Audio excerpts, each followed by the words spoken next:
guys, welcome back to my channel. So today I'm showing you how to make this card. So I'm taking a 4x4 inch card base and then this stamp. I don't actually know what this is called. I got this off a D-Stash group, but if I can find it I will link it in my description. So I have a neighbor who had two dogs. Unfortunately they had to have one put down due to health reasons, and obviously they're very upset, and you know, I can understand it. So I wanted to make them a card. I also apologize if you can hear like the wind. It's another storm. I swear down, we've got more storms coming this week than any other time. So I'm going to do some ink blending. I'm using the SUNBURST STENCIL, and then I'm taking my Dandelion ink from MEMENTO, and I'm just doing some basic blending. So I'm trying to focus most of the color at the middle so it's more vibrant there and then gets lighter as it goes out. I then did bring in Cantaloupe, which is another yellow ink that I have, so I could add again a bit more of a darker shading to the middle. But yeah, I love how this card turned out. I think it's just really sweet, and as much as it's probably upsetting for the person that's going to receive it, I also think it will help them, you know, just smile just a tiny bit. So I mean, I've lost a pet before. You know, we had a cat when I was growing up, so she was always there since the moment I was born. So no matter like what happened before, she's just always been there since the day I came into the world. And then when I got to the age of, I think I was 13, maybe 14, we actually lost her. She died in our kitchen. So she was really old, so you know, she died of old age, unfortunately. And unfortunately it actually happened the weekend of my brother's birthday, so my mom literally didn't tell us until after. So you know, everybody was a little bit on edge. But yeah, so I'm just taking off my hunky-dory tape, and for some reason it just didn't want to let go. But yeah, I think that's another reason why my mom was so hesitant about getting another cat. So if you guys don't know, we do have another cat. It's she's only 8 months at the moment, and my mom named her Lulu. I call her Lou. But yeah, when she first got her, I was apprehensive. I didn't really want her because I had bonded with our next door neighbor's cat, and obviously they moved, so the bond that I built with her I lost, and I was just so upset about that. So I was very against having another cat, you know.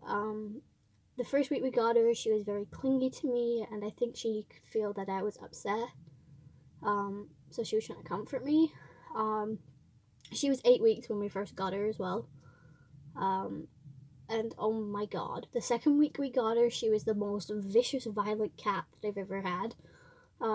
I've never experienced a cat, you know, that's made me afraid of other cats. It's never happened. I stroke stray cats even though they could probably go for me.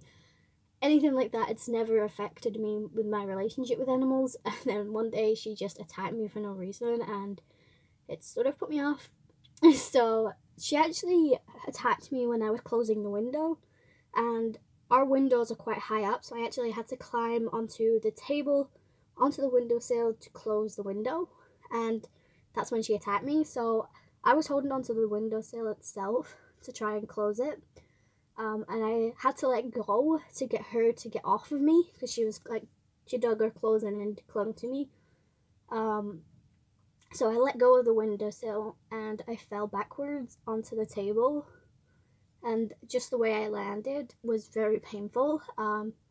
So I actually ended up breaking 3 of my ribs and bruising the bottom half of my spine.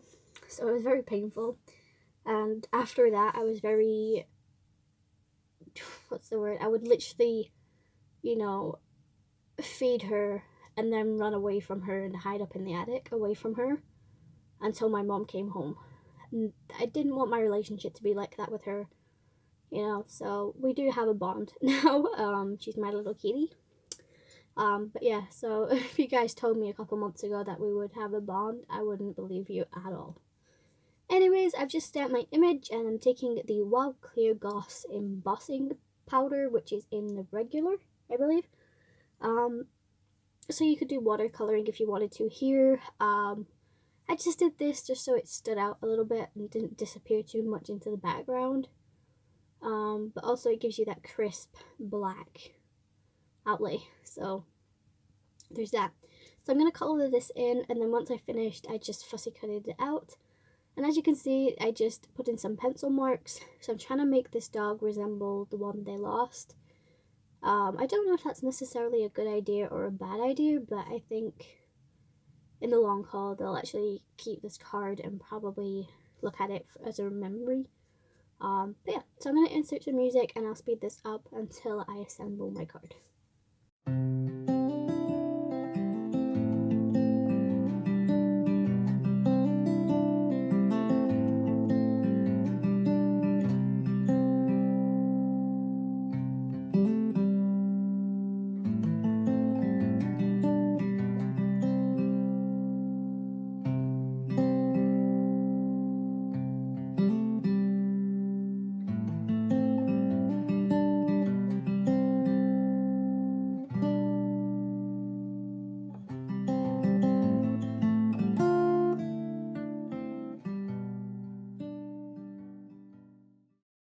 Once I finish colouring, I'm just bringing in my Tonic Studios glue, and as you can see, I'm struggling to get it out, so I forgot to store it upside down again. That's my fault, so highly recommend if you have a glue, make sure you store it upside down. It just makes things so much easier.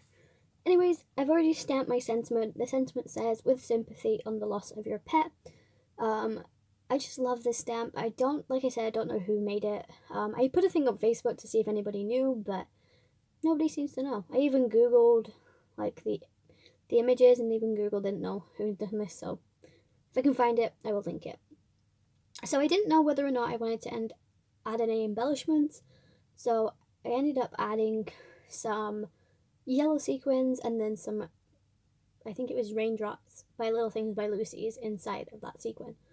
I also propped up the little butterfly on some foam adhesive just so it wasn't too far in the background. I'm also bringing in my Spectrum No Sparkle pen, and as you can see, I aim most of it at the top of the beam, and then I make it a thin line at the bottom.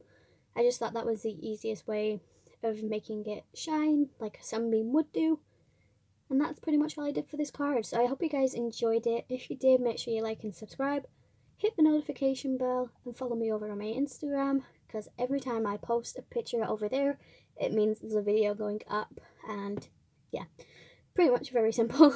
But if you've ever lost a pet, I apologize. I know the struggles, but hopefully, you have good memories with that pet. Anyways, guys, I hope you enjoyed, and I will see you in my next video. Stay safe, and happy crafting!